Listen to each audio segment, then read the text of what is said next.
जय भीम दोस्तों। आपको डॉक्टर बी आर अम्बेडकर जयंती की हार्दिक हार्दिक शुभकामनाएं। और मैं आपको डॉक्टर बी आर अम्बेडकर के संघर्ष के बारे में आपको सारी डिटेल बताऊंगी और कैसे डॉक्टर बी आर अम्बेडकर ने संविधान रचा, कैसे उन्होंने संघर्ष किया, कैसे उन्होंने दलित वर्ग को ऊंचा उठाया और आज हमारे संविधान के निर्माता कहलाते हैं हमारे डॉक्टर बी आर अम्बेडकर। चलो उनके बारे में आपको बताती हूँ। हमारे डॉक्टर बी आर अम्बेडकर, उनका जन्म 1891 को मध्य प्रदेश के महू जिले में हुआ। हमारे डॉक्टर बी आर अम्बेडकर की बात करते हैं। उनका बचपन का नाम भीम था और उनके पिताजी राम जी और उनकी माताजी भीमाबाई थी। ठीक है। और छोटी सी उम्र में उनकी माताजी का देहांत हो गया। फिर हमारे डॉक्टर बी आर अम्बेडकर की पढ़ने की इच्छा थी तो उन्होंने अपने पिताजी से कहा कि हमें स्कूल में डाल दो। तो उनके पिताजी ने उनको स्कूल में डाल दिया।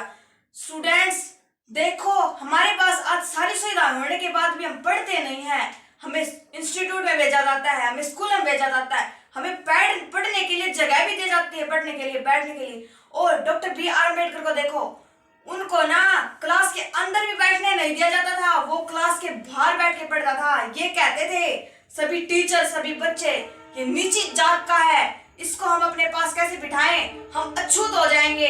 और स्टूडेंट्स आज आज हमारे पास सब कुछ होने के बाद भी हम नहीं पढ़ रहे, ये हमारी सबसे बड़ी कमजोरी है। और बी आर अम्बेडकर, एक दिन टीचर ने कहा कि भीम आकर ये सवाल निकालो, और डॉक्टर बी आर अम्बेडकर ने वो सवाल निकाल दिया। तो सभी बच्चे भड़क उठे कि सर ये आपने क्या कर दिया, अछूत हो गया, अछूत हो गया। सभी बच्चे चिल्लाने लगे। क्यों चिल्लाने लगे? क्योंकि वो नीची जात का था और उन्होंने बोर्ड को भी छू दिया, क्लास के अंदर भी आ गया। तो स्टूडेंट्स देखो कितनी मेहनत की होगी। लोग परछाई से डरते थे, नीची जात के बच्चों से। परछाई क्या चीज हो है देख ले। मान ले किसी की गली में भी चाला सारा सारा है, यो तुम्हारी गली का दीवार या दीवार अछूत बना दी ना, तुम्हारी दीवार का सारा चाल है, नू भी अछूत था। तो डॉक्टर बी आर अम्बेडकर रास्ता ने खंबा की लाइटा का नीचे पड़ा कर दा। ठीक है। और आज हमारे पास लाइट की सुविधा, सारी सुविधाएं होने के बाद भी हम नहीं पढ़ते, तो ये तो मूर्खता की बात है। तो स्टूडेंट्स ऐसे ही नहीं बने हमारे संविधान के निर्माता डॉक्टर बी आर अम्बेडकर। उन्होंने बहुत ही मेहनत की है और अपने मेहनत के बलबूते पर अपना नाम कमाया है। ठीक है स्टूडेंट्स, आज मैं उन्होंने संविधान रच दिया और संविधान के महत्वपूर्ण तथ्य करवाने वाली हूँ। स्टूडेंट्स वहां से क्वेश्चन पेपर में आता है और मैं मनीषा आपको आज संविधान के बारे में बताऊंगी। इससे पहले आपको मैं एक मोटिवेशन कोट सुनाना चाहती हूँ। शिक्षा वह शेरनी का दूध है, शिक्षा वह शेरनी का दूध है, जो जितना पिएगा वो उतना दहाड़ेगा। शिक्षा जितनी तुम ग्रहण करोगे न, जितनी तुम ग्रहण करोगे उतनी ही तारी और बढ़ती चलेगी शिक्षा। तो शिक्षा बांटने से बढ़ती है। चलो अब हम अपने काम को स्टार्ट करते हैं और मैं आज आपको अनुच्छेद करवाऊंगी, संशोधन कराऊंगी और अनुसूचियां करवाऊंगी, जो कि बहुत ही इंपॉर्टेंट है। चलो स्टूडेंट्स अब हम स्टार्ट करते हैं।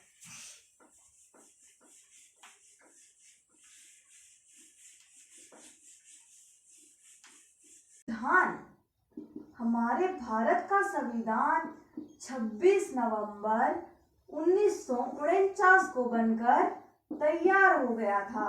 26 नवंबर 1949 को बनकर तैयार हो गया था, लेकिन हमारे भारत का संविधान लागू 26 जनवरी 1950 को हुआ था। 26 जनवरी 1950 को हुआ था। और हमारे भारत के संविधान में जिस टाइम पे हमारा भारत का संविधान बना था उस टाइम पे कुल अनुच्छेद पूछे तो 395 अनुच्छेद थे वे।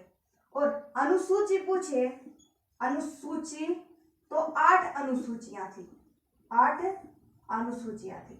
ठीक है स्टूडेंट्स, ये अनुच्छेद थे और अनुसूची थी। और अब मैं आपको बताती हूँ अनुच्छेद, अनुसूची और संशोधन हमारे भारत के संविधान के। और वर्तमान में पूछे हमसे हमारे संविधान में वर्तमान में कितनी अनुसूचियां हैं, तो वर्तमान में हमारे भारतीय संविधान में 12 अनुसूचियां हैं। वर्तमान में हमारे भारतीय संविधान में कितनी अनुसूचियां हैं? 12 अनुसूचियां हैं। 12 अनुसूचियां हैं। अनुसूचियां। और हमारे भारतीय संविधान में अब वर्तमान में आर्टिकल्स की बात करें, आर्टिकल्स यानी कि अनुच्छेद, आर्टिकल्स यानी कि अनुच्छेद, अनुच्छेद पूछे तो लगभग 365 है। 365 नहीं स्टूडेंट्स, 465, 465 है। ओके स्टूडेंट्स, अब मैं आपको सबसे पहले अनुसूची बताती हूँ, हमारे भारत के संविधान की अनुसूचियां। हमारे भारत के संविधान की अनुसूची नंबर 1 में क्या कहा गया है? यूटी, यूनियन टेरिटरी, राज्यों का वर्णन, राज्यों का वर्णन। मतलब हमारे भारत में कितने राज्य हैं? 28 राज्य हैं और 8 यूटी हैं, यानी कि केंद्र शासित प्रदेश। तो 28 राज्य और 8 केंद्र शासित प्रदेश का वर्णन हमारे भारतीय संविधान की अनुसूची नंबर 1 में इसका वर्णन है। और अनुसूची 2 की बात करते हैं तो इसमें जितने भी अधिकारी होते हैं, पद अधिकारी होते हैं, उनके वेतन भत्ते, तो वो किसमें है? अनुसूची नंबर 2 में उनका वर्णन किया गया है। और अनुसूची 3 की बात करते हैं तो हम वेतन तो हो गया, वेतन 2 अनुसूची में। और तीसरी अनुसूची की बात करते हैं तो वो है शपथ, शपथ। ओके स्टूडेंट्स, जैसे कि मान लो अब हम नौकरी लगे तो हमें शपथ दिलाई जाती है कि हम देश की रक्षा करेंगे, हम देश की रक्षा करने के लिए हमें शपथ दिलाई जाती है। उसी प्रकार राष्ट्रपति हुआ, प्रधानमंत्री हुआ, उनको शपथ दिलाई जाती है। तो शपथ का वर्णन किस अनुसूची में है? हमारे भारतीय संविधान की तीसरी अनुसूची में है। और चौथी अनुसूची की बात करें तो राज्यसभा प्रतिनिधित्व, राज्यसभा प्रतिनिधित्व, ये अनुसूची नंबर 4 में इसका वर्णन है। अनुसूची नंबर 1 की बात करें तो स्टूडेंट्स इसमें 28 राज्य और 8 केंद्र शासित प्रदेशों का वर्णन है। और दूसरी अनुसूची की बात करते हैं तो उसमें हमारी वेतन भत्ते, और तीसरी अनुसूची की बात करते हैं तो शपथ, और चौथी अनुसूची की बात करते हैं तो राज्यसभा का प्रतिनिधित्व। और अब हम बात करते हैं 5वीं अनुसूची के लिए। 5वीं अनुसूची में है SC ST को आरक्षण, SC ST को आरक्षण। और 6ठी अनुसूची में 4 राज्यों को विशेष अधिकार प्राप्त हैं, और वो भी किसमें? ST में। ये होते हैं स्टूडेंट्स अनुसूचित जाति और अनुसूचित जनजाति। तो जो AMTM, ये स्टूडेंट्स ये 4 राज्य हैं।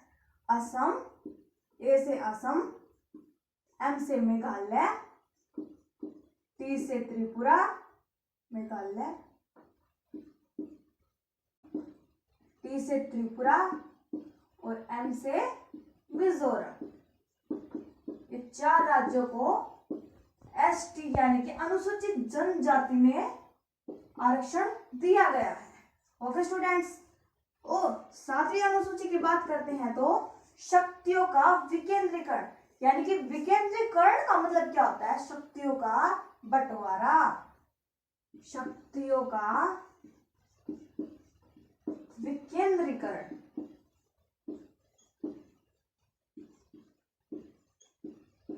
यानी कि केंद्र हो गया, एक तो केंद्र बना दिया अलग से, एक केंद्र, एक राज्य और एक समवर्ती सूची, एक समवर्ती सूची।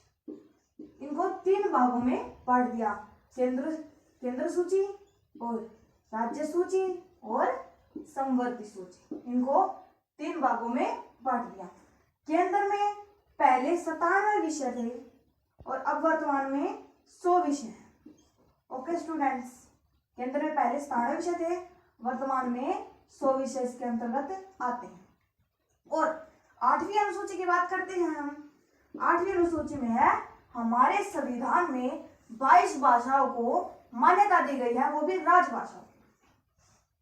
22 भाषाओं को मान्यता, 22 भाषाओं को मान्यता, 22 भाषाओं को दर्जा दिया गया है। ठीक है स्टूडेंट्स, बात करते हैं हम अपनी 5वीं अनुसूची की। उसमें SC/ST का आरक्षण है और 6ठी अनुसूची में असम, मेघालय, त्रिपुरा और मिजोरम, इनको अनुसूचित जनजाति में आरक्षण दिया गया है। और 7वीं अनुसूची की बात करते हैं तो इसमें है शक्तियों का विकेंद्रीकरण, यानी कि शक्तियों का बंटवारा। और 8वीं अनुसूची की बात करते हैं तो इसमें हमारे भारतीय संविधान में 22 भाषाओं को मान्यता दी गई है। और स्टूडेंट्स हमसे ये पूछ ले कि मूल संविधान में कितनी भाषाओं को मान्यता दी गई थी? मूल संविधान में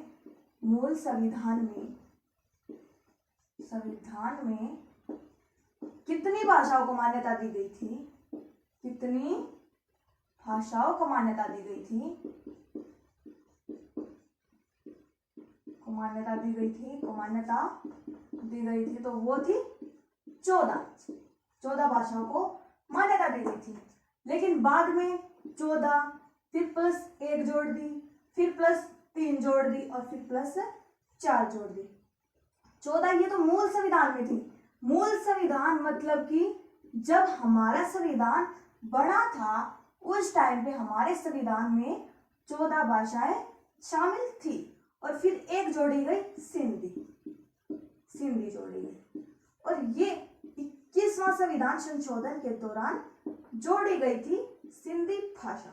और 3 भाषाएं जोड़ी गई फिर भाई, कौन सी थी भाई? ये कोंकणी,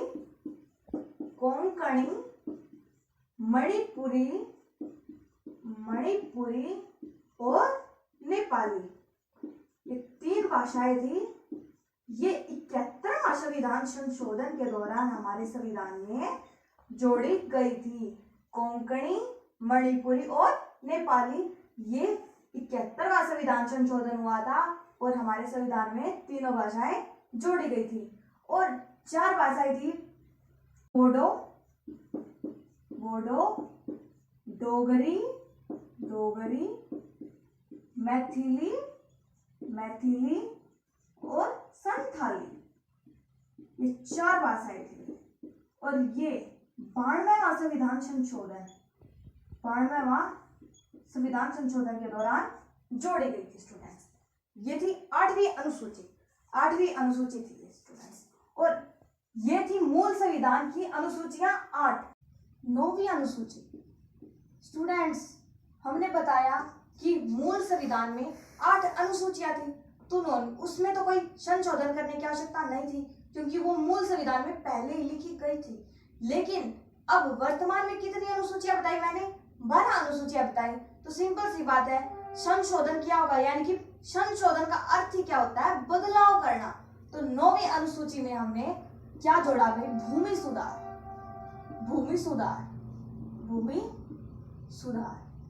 और ये पहला ही संविधान संशोधन था और ये 1951 में हुआ था। और 10वीं अनुसूची की बात करते हैं हम, तो ये है दल बदल।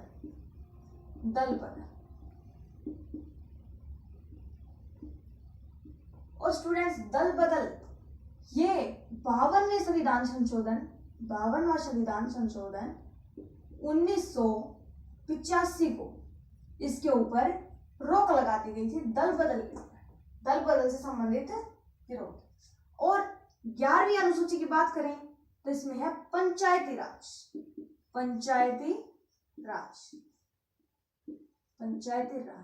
और पंचायती राज 73वां संविधान संशोधन 1992।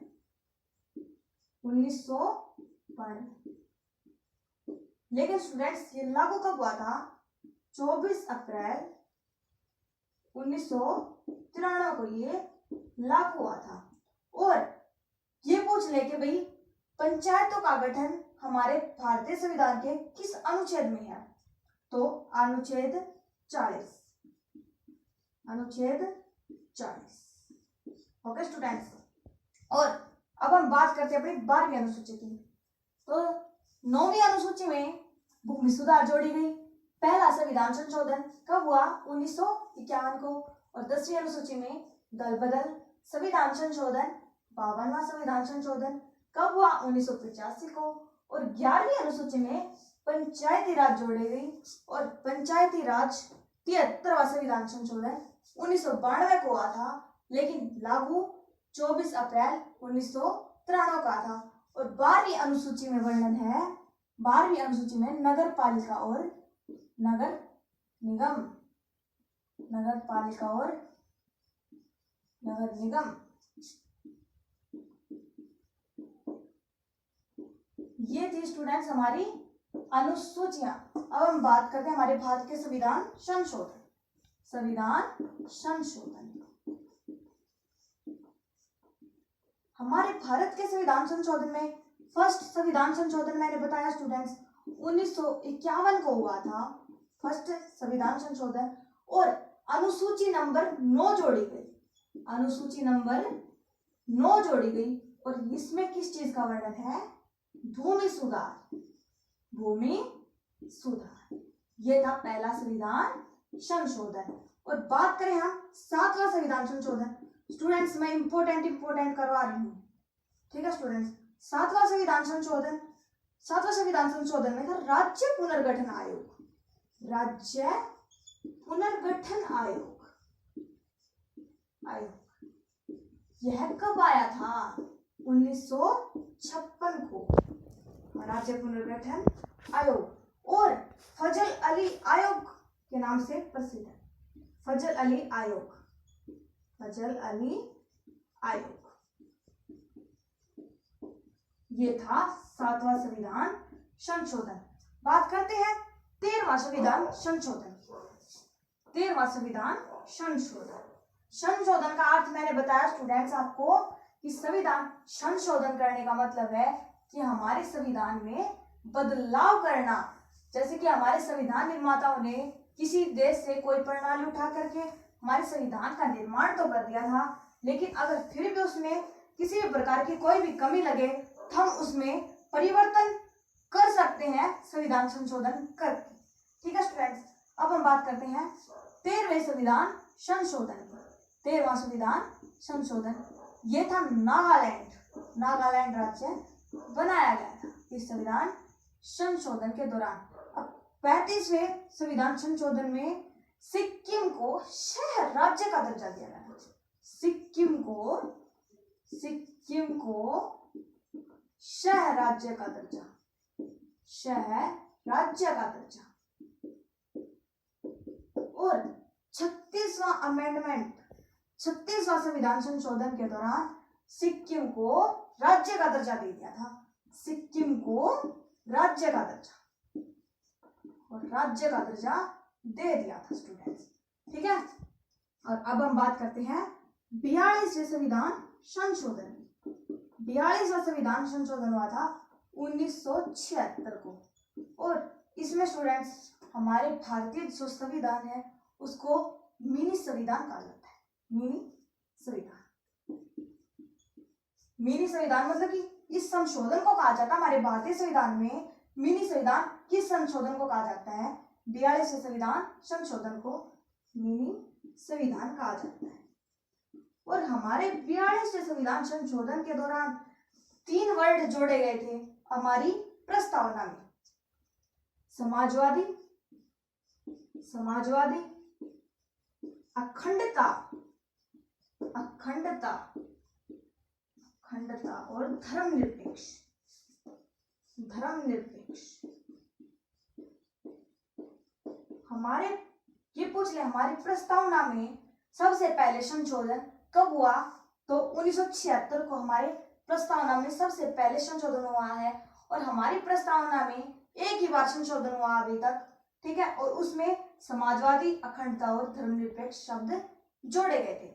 और इसी संविधान संशोधन के दौरान हमारे मौलिक कर्तव्य, फंडामेंटल ड्यूटीज, मौलिक कर्तव्य जोड़े गए, मौलिक कर्तव्य। ये पूछ ले हमसे कि मूल संविधान में मौलिक कर्तव्य का वर्णन किस आर्टिकल में है? तो आपसे ऑप्शन दे देगा 51A, 51, 52, इनमें से कोई नहीं, तो हमारा दिमाग किस पे जाएगा? 51A पे। लेकिन स्टूडेंट्स वो क्वेश्चन गलत होगा, क्योंकि हमारे जब संविधान बना था उस टाइम पे मौलिक कर्तव्य का वर्णन नहीं था। मौलिक कर्तव्य हमारे 42वें संविधान संशोधन 1976 को मौलिक कर्तव्य जोड़े गए हैं, और हमारे अब वर्तमान में 11 मौलिक कर्तव्य हैं। पहले कितने कर्तव्य थे? 10, लेकिन वर्तमान में 11 मौलिक कर्तव्य हैं। और 11 मौलिक कर्तव्य जो है वो है 6 से 14 वर्ष की आयु को मतलब कि शिक्षा दी जाएगी, काम करने पर निषेध है। ओके स्टूडेंट्स, आगे बढ़ते हैं अब हम। ये था 42वां संविधान संशोधन में क्या था स्टूडेंट्स? 42वें संविधान संशोधन के क्या कहा जाता है? मिनी संविधान। और 36वां संविधान संशोधन में क्या? सिक्किम को राज्य का दर्जा दे दिया था। और 13वां संविधान संशोधन के दौरान नागालैंड राज्य बनाया गया। और अब हम बात करते हैं 44वें संविधान संशोधन की। 44वें संविधान संशोधन की। 44वां संविधान संशोधन के दौरान संपत्ति का अधिकार, संपत्ति का अधिकार, संपत्ति का अधिकार इसको समाप्त कर दिया गया। और इसको एक धारा मतलब कि धारा 301 के तहत, 301 के तहत इसको क्या बना दिया? कानूनी अधिकार बना दिया। कानूनी अधिकार, अधिकार। ये था 44वां संविधान संशोधन। हुआ कब था? 44वां संविधान संशोधन 1978 को हुआ था स्टूडेंट्स। ठीक है, ये था 44वां संविधान संशोधन। अब हम बात करते हैं 52वें संविधान संशोधन की। 52वां संविधान संशोधन था, ये हुआ कब था? 1985 को हुआ था। इसमें क्या था? दल बदल पर रोक, दल बदल पर रोक, पर रोक संशोधन। अब हम बात करते हैं 61वां संविधान संशोधन। 61वां संविधान संशोधन 1989 को हुआ था। और इसमें 21 वर्ष से घटाकर मतदाता की आयु 21 वर्ष से घटाकर 18 वर्ष कर दी थी। वोट डालने की आयु 21 वर्ष से घटाकर 18 वर्ष कर दी गई, 18 वर्ष कर दी गई।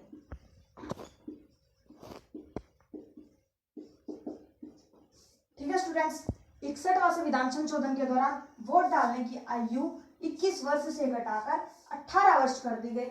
और 52वें संविधान संशोधन के दौरान दल बदल पर रोक लगा दी गई। और 44वां संविधान संशोधन संपत्ति का अधिकार उसको समाप्त करके उसको कानूनी अधिकार का दर्जा दे दिया गया। ठीक है स्टूडेंट्स, अब हम आगे बढ़ते हैं।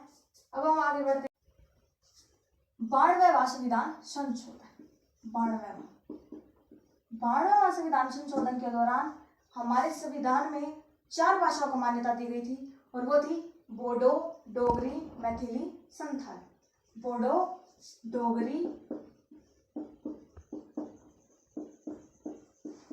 मैथिली और संथाली।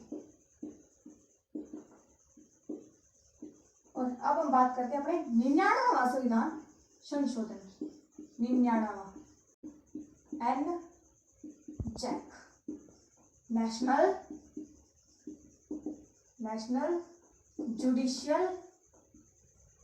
Judicial appointment commission. ये था नेशनल जुडिशियल अपॉइंटमेंट कमीशन। ये था 99वां संविधान संशोधन। ये पहला ऐसा संविधान संशोधन है जिसको सुप्रीम कोर्ट ने मना कर दिया लागू करने से। यानी कि हमारे संविधान का रक्षक किसे कहा जाता है? सुप्रीम कोर्ट को हमारे संविधान का रक्षक कहा जाता है। और ये एकमात्र ऐसा संविधान संशोधन है जिसको सुप्रीम कोर्ट ने लागू करने से मना कर दिया। तो हमारे संविधान संशोधन में ये लागू, हमारे संविधान में ये संशोधन लागू नहीं हुआ। स्टूडेंट्स, हम 100वां संविधान संशोधन की बात कर रहे थे। 100वां संविधान संशोधन में भारत ने बांग्लादेश को 3 बीघा गलियारा दिया है। भारत ने बांग्लादेश को कितना गलियारा दिया है? 3 बीघा गलियारा। 3 बीघा गलियारा। और हम बात करें 101 संविधान संशोधन, वो क्या है? GST, good service tax. यह कब लागू हुआ? 1 जुलाई 2017। ये जीएसटी हमारे भारत में लागू हुआ था। और 102 संविधान संशोधन की बात करें तो हम इसमें होता है ओबीसी। ओबीसी यानी कि other backward class. Other backward class को संविधान में शामिल कर लिया गया, संविधान का दर्जा दे दिया है, यानी कि संवैधानिक दर्जा दे दिया, संवैधानिक दर्जा। 103 EWS, EWS economical vehicle tax, ये है, इसको 10% आरक्षण दिया गया है, 10% आरक्षण। और बात करें हम 104वां संविधान संशोधन की, घना इंपोर्टेंट, छाप लो इतना तो जमा। एससी और एसटी का आरक्षण 10 साल के लिए बढ़ा दिया गया। और इस संविधान संशोधन के दौरान एंग्लो इंडियन खत्म कर दिए, एंग्लो इंडियन, ठीक है। ये थे संविधान संशोधन। बात करते हैं 100वां संविधान संशोधन। इसमें क्या था? 3 बीघा गलियारा भारत ने बांग्लादेश को दे दिया। और 101वां जीएसटी। और 102वां संविधान संशोधन की बात करें दोस्तों तो वो है ओबीसी, अदर बैकवर्ड क्लास, ठीक है। और 103वां इकोनॉमिकल व्हीकल टैक्स, ये इसमें 10% आरक्षण दिया गया है। और 104वां संविधान संशोधन की बात करें तो एससी एसटी यानी कि अनुसूचित जाति और अनुसूचित जनजाति, इनका आरक्षण 10 साल के लिए बढ़ा दिया गया और एंग्लो इंडियन को खत्म कर दिया गया। और अब हमारा लास्ट टॉपिक बचता है, वो है अनुच्छेद। वो और देख लो फटाफट से, अभी करवा देती हूँ। अनुच्छेद, हमारे भारत के संविधान जब बना था उस टाइम पे अनुच्छेद थे 395 और अब वर्तमान में हमारे 465 के आसपास अनुच्छेद हो चुके हैं, क्योंकि संवैधानिक संशोधन होते हैं तो आर्टिकल्स भी जुड़ते हैं और संशोधन भी बढ़ते हैं, ठीक है स्टूडेंट्स। अब देखो 1 से 4 ये है आर्टिकल्स, अनुच्छेद है, ठीक है। तो 1 से 4 है संघ और राज्य क्षेत्र, संघ और राज्य क्षेत्र, राज्य क्षेत्र। 5 से 11 है नागरिकता, हम भारत के नागरिक हैं, ये हमें यहाँ से पता चलता है। 5 से 11 अनुच्छेद में लिख रखा है भारत के नागरिक हैं। और 12 से 35 हमारे मौलिक अधिकार,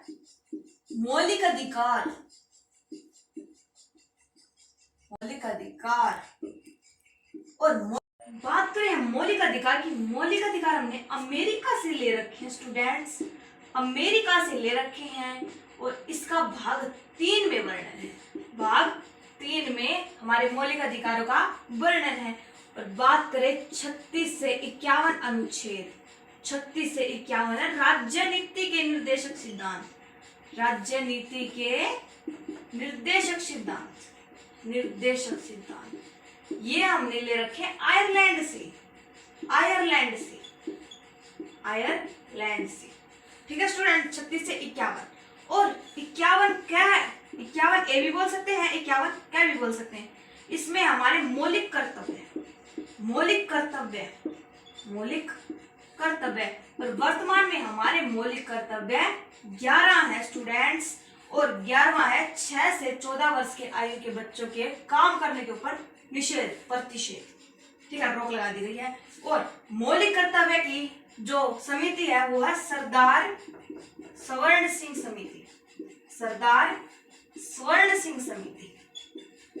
ओके स्टूडेंट्स। अब हम आगे बढ़ते हैं अपने काम की ओर। बात करें हम अनुच्छेद 53 की, परिभाषित कर लेते हैं। 1 से 4 अनुच्छेद में हमारे संघ और राज्य क्षेत्र, 5 से 11 में हमारी नागरिकता और 12 से 35 में बात करते हैं तो हमारे मौलिक अधिकार, फंडामेंटल राइट्स। और 36 से 51 की बात करें तो हमारे राज्य के नीति निर्देशक सिद्धांत, और जो कि हमने आयरलैंड से ले रखे हैं। आगे बात करते हैं 52वां अनुच्छेद। 52 अनुच्छेद में हमारे भारत का एक राष्ट्रपति होगा, भारत का एक राष्ट्रपति होगा। और 53 अनुच्छेद क्या करता है, राष्ट्रपति की शक्ति कार्यपालिका में निहित होगी। राष्ट्रपति की शक्ति कार्यपालिका में निहित होगी भाई, कार्यपालिका में निहित होगी।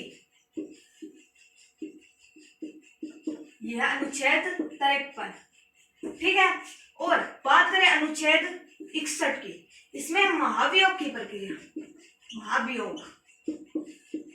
और अनुच्छेद 72, इसमें क्षमादान की शक्ति, क्षमादान की शक्ति। अनुच्छेद 74 की बात करें तो हमारे भारत का एक प्रधानमंत्री होगा, पीएम होगा, और जो पीएम होगा वो मंत्री परिषद का अध्यक्ष होगा, मंत्री परिषद का अध्यक्ष होगा, ये हमारे 74 आर्टिकल में लिखा हुआ है। और बात करें 76 आर्टिकल की, इसमें होगा भारत का एक महान न्यायवादी होगा, महान न्यायवादी, ये हमारे अनुच्छेद 76 में। और बात करें 79 अनुच्छेद की, तो इसमें होती है संसद का वर्णन, संसद। और 80 अनुच्छेद की बात करें तो वो होती है राज्यसभा। और 81 की बात करें तो लोकसभा। अभी करवाती हूँ, हमारे राष्ट्रपति का अनुच्छेद 52 में राष्ट्रपति की शक्तियां कार्यपालिका में निहित होंगी। 53 में राष्ट्रपति के ऊपर महाभियोग की प्रक्रिया, 61 में और 72 में है राष्ट्रपति की समाधान की शक्ति, और भारत का महान न्यायवादी होगा वो है 76 में। आगे चलते हैं, 79 बताया मैंने, क्या भाई, संसद, 80 बताया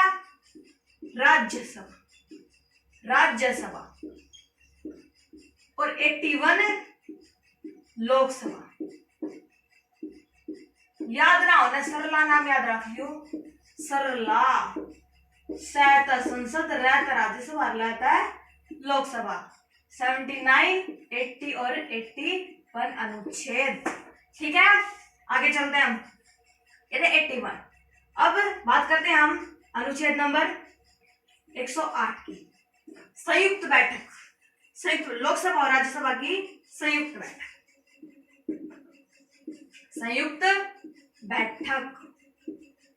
और 110 अनुच्छेद की बात करते हैं तो धन विधेयक का वर्णन अनुच्छेद 110 में है। और 112 में क्या है, वार्षिक वित्तीय विवरण,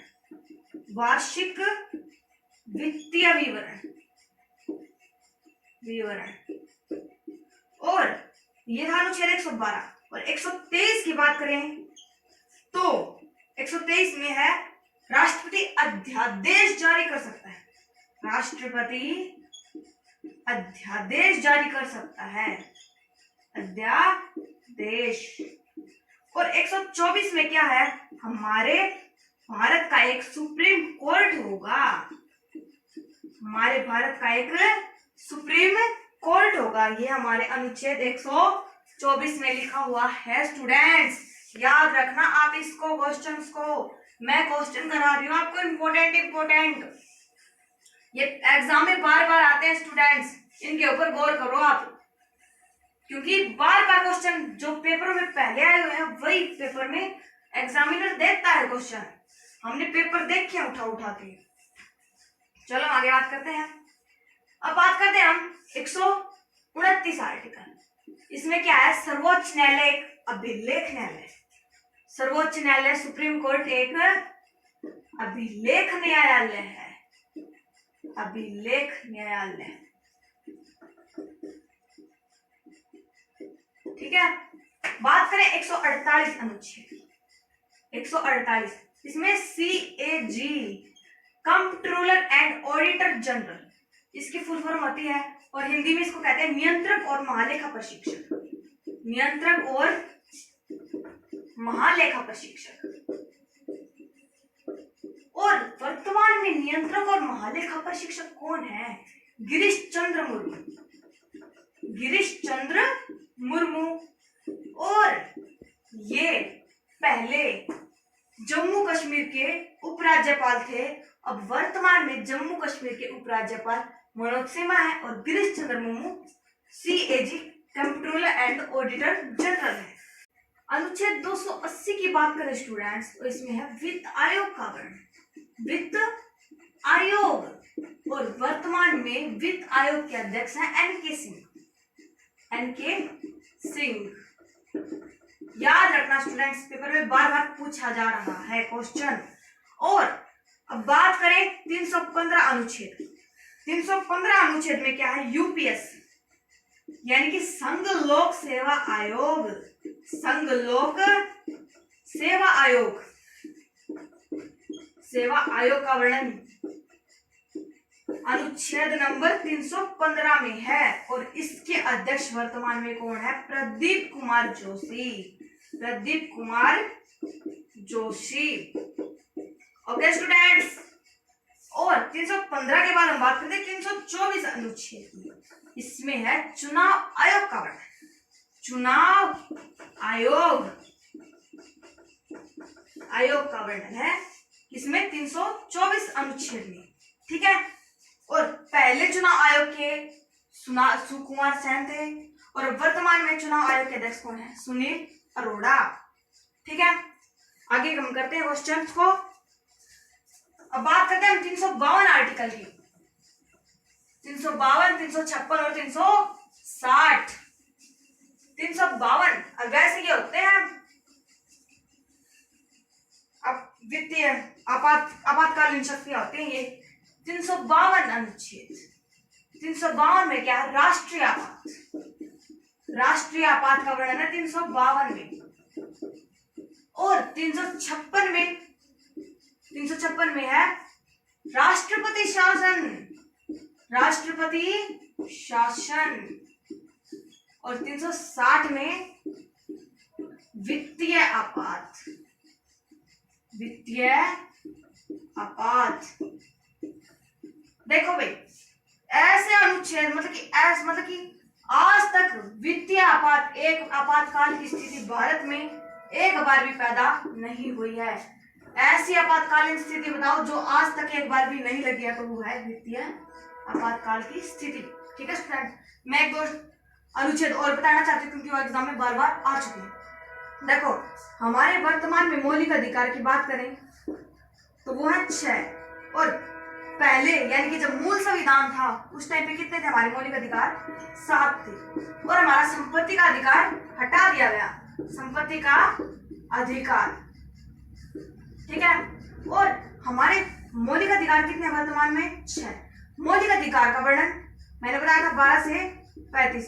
14 से लेकर 18 तक। मैं 2 मिनट और कोई दिक्कत नहीं है स्टूडेंट्स, आपके लिए मैं अपना क्लास थोड़ी लंबी चल रही है, कोई दिक्कत नहीं है, लेकिन आपके लिए मैं अपना पूरा कंटेंट देने की कोशिश करती हूँ ताकि आपकी अच्छे से एग्जाम की प्रिपरेशन हो सके। अब देखो अनुच्छेद बताओगे इंपोर्टेंट। देखो अनुच्छेद नंबर 17 देखो, अस्पृश्यता छुआछूत का अंत। छुआछूत का अंत 17। ठीक है, यह है छुआछूत का अंत। 18 के है उपाधियों का अंत। उपाधियों का अंत, यह अनुच्छेद नंबर 18। और 19 की बात करें, 19 इसमें RTI राइट टू इंफॉर्मेशन, सूचना का अधिकार। सूचना का अधिकार यह है 19A में स्टूडेंट्स। 19A में है, ये इंपॉर्टेंट है RTI। ठीक है। अब बात करते हैं हम 21 अनुच्छेद की। 21 प्राण और दैहिक स्वतंत्रता। प्राण और दैहिक स्वतंत्रता।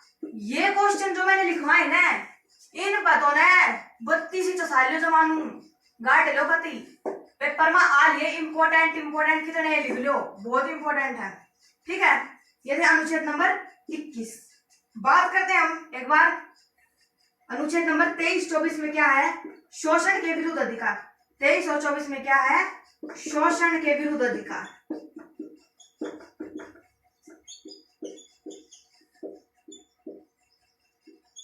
और 25 से लेकर 28 तक है धार्मिक स्वतंत्रता का अधिकार। धार्मिक स्वतंत्रता का अधिकार ये है अनुच्छेद नंबर 25 से लेकर 28 तक। और बात करें हमारे आखिरी अनुच्छेद की, इंपोर्टेंट जो है वो हमारा अनुच्छेद नंबर 32। अगर अनुच्छेद नंबर 32 ना हो तो हमारे और मौलिक अधिकार का कोई भी महत्व नहीं है। तो आप कहोगे ऐसा क्यों है भाई, ऐसा क्या है ऐसा 32 अनुच्छेद में कि भी और मौलिक अधिकारों का कोई भी महत्व नहीं छोड़ा इसमें? तो अनुच्छेद 32 ये है कि स्वैधानिक उपचारों का अधिकार, स्वैधानिक उपचारों का अधिकार। और हमारे संविधान के निर्माता B.R. अम्बेडकर ने इसको संविधान की आत्मा कहा है। संविधान की आत्मा, आत्मा कहा है। स्टूडेंट्स आज के लिए इतना इस वीडियो में। जय भीम, जय भारत।